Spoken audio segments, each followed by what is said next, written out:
Hello everyone, स्वागत है आप सभी का हमारे यूट्यूब चैनल में। आज के इस वीडियो में हम डिस्कस करने वाले हैं एक्सेल पर। जी हाँ, एक्सेल में कुछ ऐसे इम्पॉर्टेंट शॉर्टकट की पे जो आपके लिए बहुत ही यूज़फुल और पावरफुल होने वाले हैं। सपोज़ दैट अगर हम वर्क करते हैं तो हमें क्या करना पड़ता है कि हम जाते हैं ऑप्शंस में, तब जाकर के हमारा वर्क होता है। अभी सपोज़ दैट मुझे यहाँ पे जो ऑप्शंस दिए हैं, जैसे कि ये हमारे पास फॉर्मेट है, ठीक है। अभी इसी फॉर्मेट में मुझे कहीं पे रो या कॉलम्स इंसर्ट कराने हैं, तो हम क्या करेंगे, यहाँ इंसर्ट वाले ऑप्शंस में जाएंगे, तब जाकर के यहाँ पे रो और कॉलम्स लेंगे। बट ऐसा ना करने के लिए हम क्या करेंगे, शिफ्ट बटन को होल्ड करते हुए डाउन की प्रेस करेंगे, आपको जितना एरिया में चाहिए।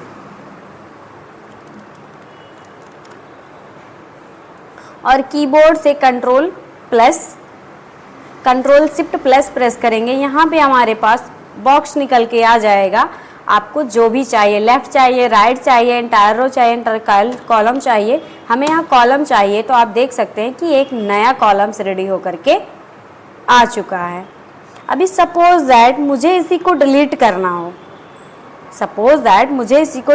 हो, तो कंट्रोल शिफ्ट माइनस कर देंगे, ये हमारा जो है डिलीट होकर के आ जाता है। कंट्रोल शिफ्ट माइनस,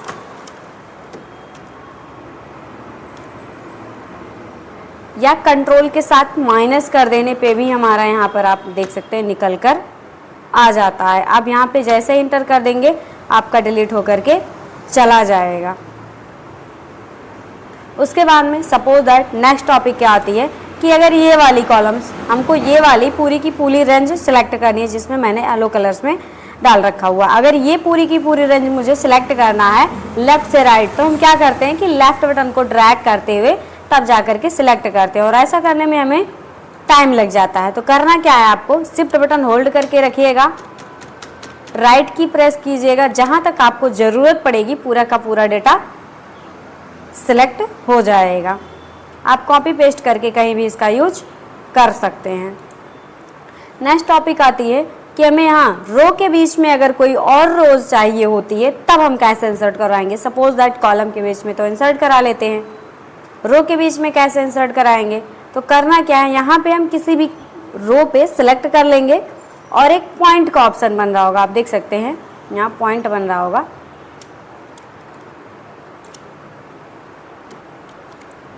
पॉइंट बनने के बाद हम शिफ्ट बटन को होल्ड करके नीचे प्रेस कर देंगे, ये हमारा जो है रो निकल कर आ जाएगा। आप देख सकते हैं यहाँ पे कई सारे निकल के आ गए।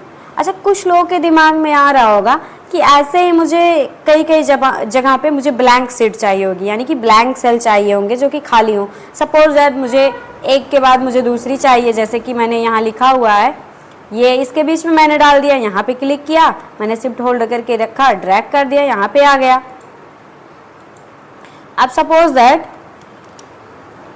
दैट मुझे इसके बीच में भी चाहिए, क्या ऐसा ऑप्शन आ सकता है। जैसे कि हम यहाँ पे फिर से बैठ जाते हैं।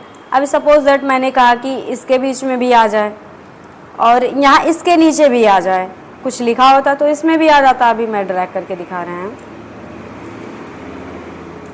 अब सपोज दैट जैसे ये मेरे पास लिखा हुआ है, हम चाहते हैं एक इसके ऊपर आ जाए, इसके ऊपर, और एक यहाँ पर आ जाए। तो करना क्या है, आपको सबसे पहले कंट्रोल बटन को होल्ड करके सिलेक्ट करना है, या शिफ्ट बटन प्रेस करके भी आप सिलेक्ट कर सकते हो, ऐसे सिलेक्ट कर लीजिएगा।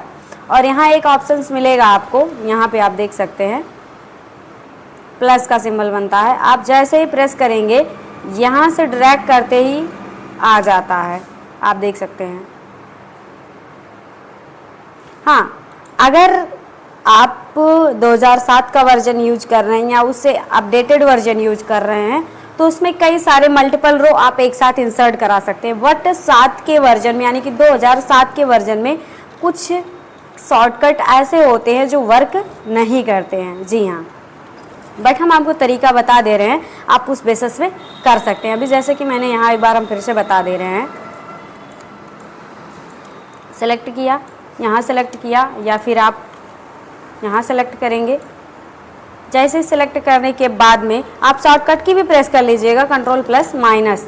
आप देख सकते हैं दोनों की दोनों जगह पे ब्लैंक आ चुकी है, यहाँ पर भी ब्लैंक आ चुकी है, यहाँ पर भी ब्लैंक आ चुकी है। आपको ड्रैग करने की ज़रूरत ही नहीं पड़ेगी, आप डायरेक्ट, एक बार फिर से हम बता रहे हैं, सपोज दैट मुझे यहाँ पे भी ब्लैंक चाहिए, मैंने कंट्रोल बटन को होल्ड करके रखा है, फिर यहाँ पे चाहिए, फिर यहाँ पे चाहिए, आप कंट्रोल शिफ्ट प्लस प्रेस करेंगे, आप देख सकते हैं यहाँ पर भी ब्लैंक आ चुका है, यहाँ पर भी और यहाँ पर भी ब्लैंक। आपको डिलीट करना है तो कंट्रोल के साथ माइनस प्रेस कर दीजिए, ऑटोमेटिक वो वैल्यू डिलीट हो जाएगी। यानी कि वो सेल आप जैसे ही सिलेक्ट करेंगे, वो रो जैसे ही आप सिलेक्ट करेंगे, वो प्रेस करते ही आप यहाँ से डिलीट हो जाएगी।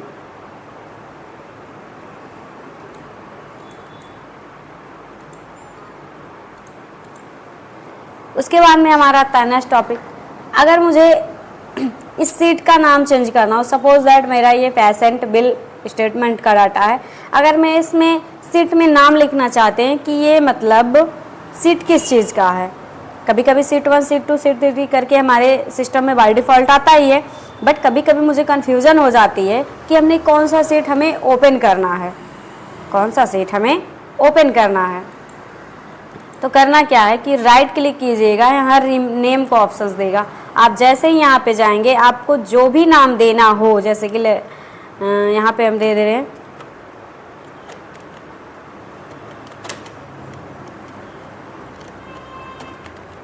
यहाँ पे मैंने दे दिया पेशेंट बिलिंग।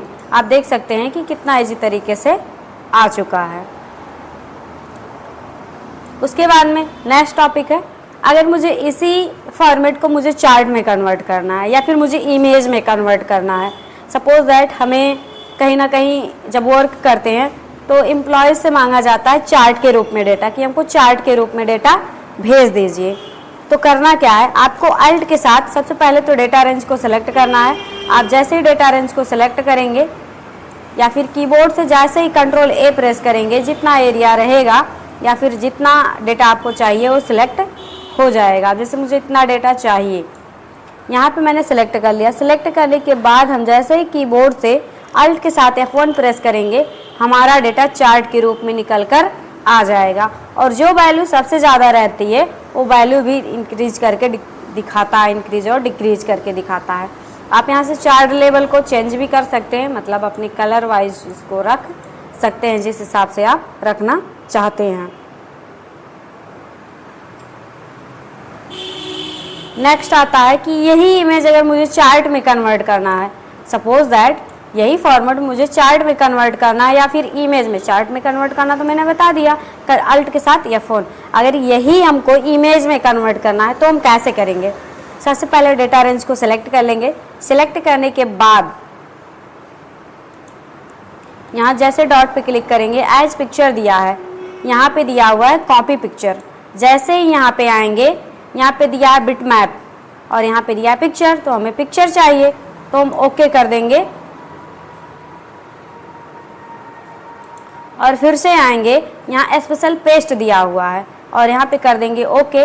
आप देख सकते हैं कि ये डेटा हमारा पिक्चर के रूप में आ चुका है। अब इसको हम अपने हिसाब से छोटा बड़ा कर सकते हैं। ये देखिए आप पिक्चर के रूप में कन्वर्ट हो चुका है, आप अपने हिसाब से इसे छोटा बड़ा कर सकते हैं, ये देख सकते हैं।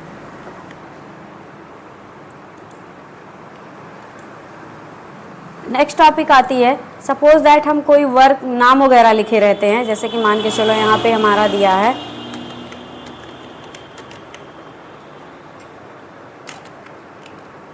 यहाँ पे मैंने कुछ भी लिख दिया, जैसे कि मान के चलो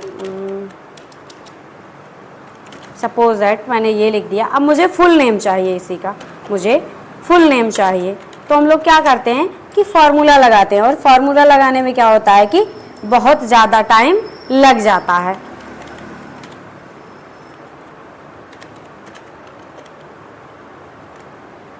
सिंपल हमें करना क्या है कि यहाँ पे जो डेटा है, जैसे यहाँ पे लिखा हुआ है, इसको हम क्या करेंगे, यहाँ एक बार टाइप कर लेंगे। जैसे स्पेस लगा है तो स्पेस भी हम लगा लेंगे, SGC। करने के बाद में हम डेटा रेंज को सिलेक्ट कर लेंगे और कीबोर्ड से कंट्रोल E प्रेस कर देंगे, ये ऑटोमेटिक डेटा हमारा आ जाएगा। ध्यान रखिएगा ये 2007 के वर्जन में नहीं वर्क करेगा, आप इससे अपडेटेड वाला यूज कीजिएगा तो उसमें कंट्रोल के साथ किसी भी डेटा रेंज को रख कर इंटर करेंगे तो ये आ जाएगा। यानी कि सिलेक्ट करने के बाद एक टाइप कर लीजिएगा और कीबोर्ड से जैसे ही कंट्रोल ई प्रेस करेंगे पूरा का पूरा डेटा आ जाएगा ऑटोमेटिक। अभी आप देख सकते हैं यहाँ पे सपोज दैट अगर आपको ये कैपिटल में करना होता तो एक लेटर आप यानी कि एक नाम जो है कैपिटल लेटर में टाइप करके यहाँ पे आप कैपिटल टाइप कर देते, यहाँ पूरा का पूरा डेटा हमारा कंट्रोल ई करते हुए ही इंटर आ जाता, सबका सब डेटा हमारा यहाँ पर आ जाता। आपको ज़्यादा मेहनत करने की ज़रूरत ही नहीं पड़ेगी, ना तो कोई फॉर्मूला लगाने की ज़रूरत पड़ेगी। अगर आपको फर्स्ट नेम और लास्ट नेम अलग करना है तो सेम आप फर्स्ट नेम यहाँ पे लिखिए, उसके बाद में कंट्रोल सेलेक्ट करने के बाद कंट्रोल ई कर दीजिएगा, फिर लास्ट नेम में जाइएगा, लास्ट नेम उसका लिख के कंट्रोल ई कर दीजिएगा, यहाँ का पूरा डेटा आ जाएगा। उसके बाद में सपोज दैट हम वर्क कर रहे होते हैं कुछ ऐसी जगह पे जहाँ मुझे टाइम एंड डेट की ज़रूरत पड़ जाती है, जहाँ पे हमें टाइम एंड डेट की ज़रूरत पड़ जाती है। अब इसे मान के चलो यहीं पे हमारा यहाँ डिस्चार्ज डेट है, एडमिट डेट है। अब मुझे इसमें डेट क्या करना है कि बार बार टाइप करना पड़ता है, जब भी कैंडिडेट्स आते हैं या पेशेंट्स आते हैं तो मुझे बार बार डेटा टाइप करना पड़ता है, और टाइप करने के लिए हम 1 बाय 1 लिखते हैं, तो ऐसा करने में हमें क्या करता है बहुत ज़्यादा टाइमिंग लग जाता है।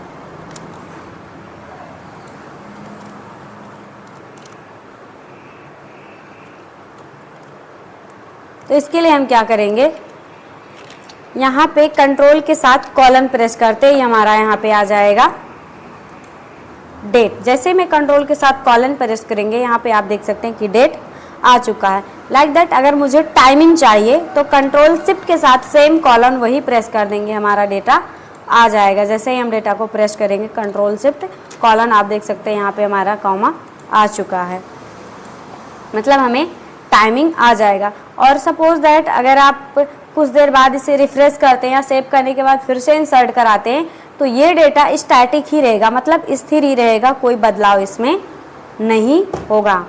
आई होप कि आपको वीडियो पसंद आया होगा। अगर वीडियो पसंद आई हो तो चैनल को लाइक, सब्सक्राइब और कमेंट करना ना भूलें। Thank you.